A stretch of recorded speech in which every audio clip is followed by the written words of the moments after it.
Big boss season 6 താരം ജിൻഡോയ്ക്കെതിരെ ഉയർന്ന മോഷണ പരാതിയുടെ പേരിലും ബ്ലോഗർമാർ ചട്ടിയിലിട്ട് പറക്കുന്നത് രേണു സുധിയെ തന്നെ.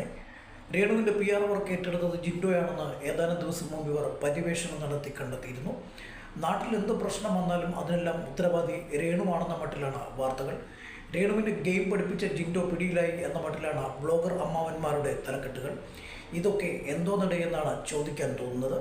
കഴിഞ്ഞ ആഴ്ച ബിഷപ്പ് നോബൽ ഫിലിപ്പിൻ്റെ ഊഴമായിരുന്നു. തന്നെ തീർക്കാൻ രേണു സുധി കൊട്ടേഷൻ സംഘത്തെ നിയമിച്ചെന്നായിരുന്നു ബിഷപ്പിൻ്റെ വെളിപ്പെടുത്തൽ. 3 ആഴ്ചയായി ബിഗ് ബോസിലുള്ള രേണു സുധിക്ക് ആരെയും ബന്ധപ്പെടാൻ കഴിയില്ല എന്ന കാര്യം പോലും ഓർക്കാതെയാണ് ബിഷപ്പിൻ്റെ ആരോപണ മഴ. സത്യത്തിൽ ബിഷപ്പിനെ വിളിച്ച് ഭീഷണിപ്പെടുത്തിയത് ആരെന്ന് പോലും പിടിയില്ല.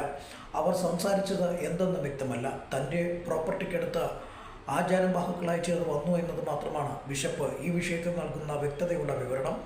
എന്നാൽ ബിഷപ്പിനെ ഭയപ്പെടുത്താനെത്തിയത് ബ്ലോഗർമാർ ആയിക്കൂടെ എന്നാണ് ഉയർന്ന ചോദ്യം. രേണുവിനെതിരെ ഒരു കണ്ടന്റ് കൂടി ഉണ്ടാക്കാൻ വീർപ്പ് മുട്ടി നിൽക്കുന്ന ഇവന്മാരൊക്കെ ആയിരിക്കും ഇതിന് പിന്നിലെന്ന് സംശയിച്ചാലും തെറ്റ് പറയാനാവില്ല.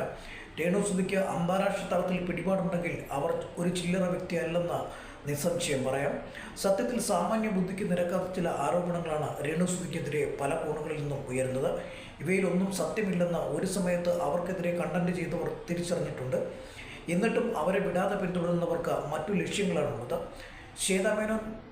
ശ്വേതാമേനോനെതിരെയോ മഞ്ജു വാര്യർക്കെതിരെയോ ഈ അമ്മാവന്മാർ റിയാക്ഷൻ വീഡിയോ ചെയ്തത് ഇവരെയൊക്കെ തൊട്ടാൽ വിവരമറിയുമെന്ന് നല്ല ബോധ്യമുള്ളതുകൊണ്ടാണ്. രേണു സുധിക്കെതിരെ വിമർശനം ഉയർത്താം, അത് ആരോഗ്യപരമായിരിക്കണമെന്ന് മാത്രം. ആവിഷ്കാര സ്വാതന്ത്ര്യത്തിൻ്റെ പേരിൽ എല്ലാവരെയും കല്ലെറിയാൻ നിന്നാൽ തിരിച്ചും ഏറുകൊള്ളുമെന്ന് അമ്മാവന്മാർ തിരിച്ചറിയണം.